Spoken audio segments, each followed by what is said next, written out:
Alright guys, we are back in action with a new how-to video on my son's TTR 50.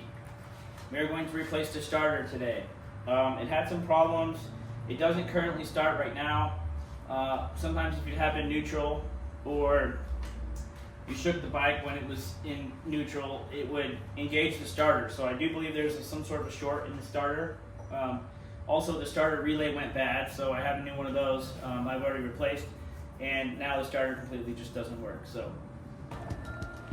for this job, you're going to need a few sockets, a few wrenches, and a few other things. Starting with a 17 millimeter for your drain plug, 12 millimeter for your skid plate, and 8 millimeter to take the starter bolts out. And I don't know what's on the starter. I think it's a Phillips head. I haven't got into it yet, and I have never watched a video on this, but of course, electric tools if you want to use them, and some fresh oil and an oil catch can or something like that.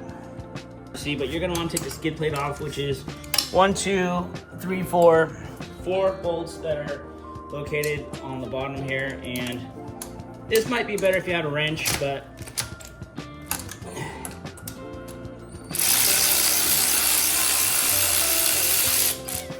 this little right hand drive ratchet seems to work good for me.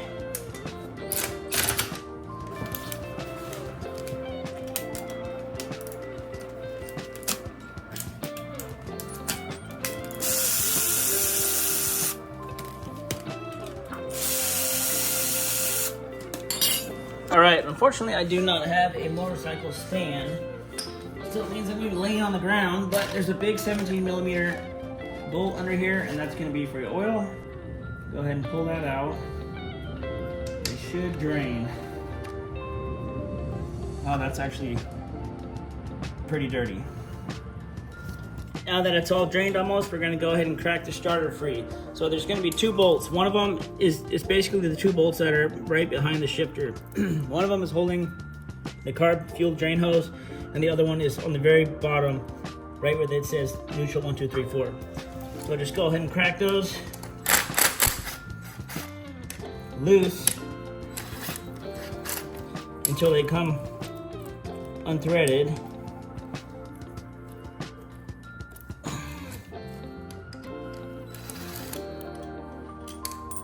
And keep your drain pan underneath, because when you pull the starter out, it'll probably drip some more.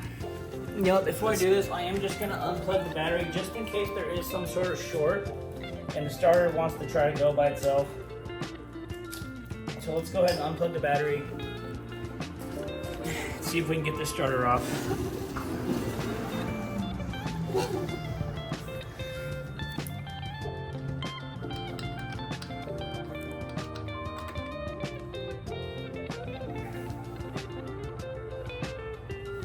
There she is. All right, Phillips screwdriver, pull the boot back. Surprised this thing doesn't even have a nut on it or anything. Okay. And we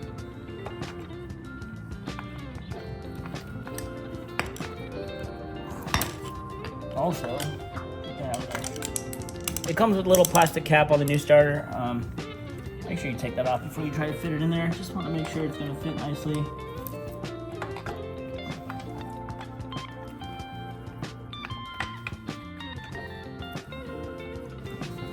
Now, if you wanted to test this to see if it was the starter, you could leave the starter out, turn the bike on, and try to fire it off and see what happens.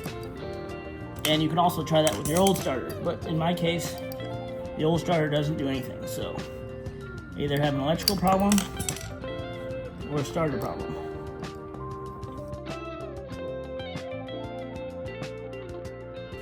You get that on, get your boot back on, and put your starter back into place.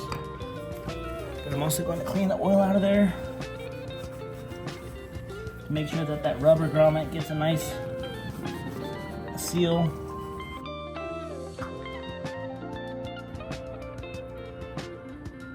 Once you get it all lined up, go ahead and reinstall your engine screws on this side. I don't know the torque spec on these. I imagine not too tight. we're just gonna go a little bit above hand tight.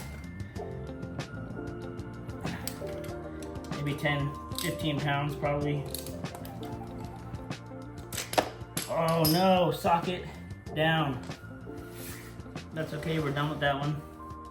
That sucks. Go ahead and reinstall your drain plug. And then of course, before you start it, make sure you fill it back up with oil. All right, for filling the oil, you just wanna make sure you get your bike as level as possible. I just happened to slip some stuff under the kickstand to kind of level it out. And I'm gonna be using Yamalube 1040. I'm gonna put about a quart in there and see how that goes. The more I think about this, I don't think it's the starter, because the starter only gets power when the start button is going on. So it's gotta be something else. But anyways, it'll have fresh oil and a new starter now. So we'll throw this old one in the bin with all the other parts and go from there. All right, we've got some oil in here. We're gonna turn it on, see if anything happens. No. So I went ahead and changed the starter relay. Initially it went bad. I heard it like making a whining noise, and I figured that was the problem. I bought a cheap one on Amazon. It was like $8 or something. And then it stopped working like after a few hours. And then I realized there might be a different problem. There might be a short, something causing this to go bad. So I got another one off Amazon that's a different brand, and it's a little bit more expensive. So yeah, it does start now. Let me have the key on.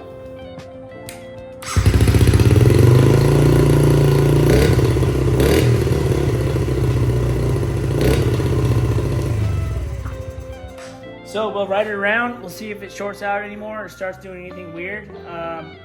Yeah, I recommend buying official OEM Yamaha parts if you can. That could probably save you a lot of hassle, because these Chinese things from Amazon, you just never know what you're gonna get. So, all right guys, thanks for watching.